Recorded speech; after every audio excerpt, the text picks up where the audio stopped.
Hiya. I'm here to tell you about new voices from beyond the border.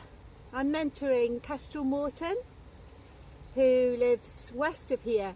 Actually we're in Cardiff at the moment, on the banks of the River Taff. Kestrel Morton lives west of here. Kestrel's an artist, a storyteller and a poet, and I'm lucky enough to be mentoring them. Kestrel uses the pronoun they. Kestrel's working on this amazing myth cycle about the goddess Binderella, born in a bin, destined to fight the faceless man whose greed threatens to consume the world. And where did Kestrel get their ideas from?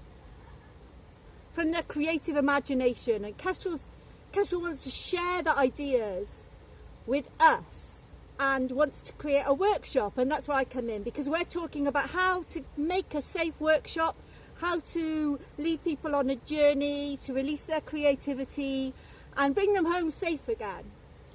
So we walk through Butte Park and we walk the paths of story, and Kestrel, they are steeped in old stories, they really know their stuff, but they're making a new myth for now that deals with climate emergency and social justice, and they want to inspire us to create new myths for now too. So that's the work, and I'm very grateful to Kestrel and for Beyond the Border for this opportunity. So diolch am wrando. Ta-ra!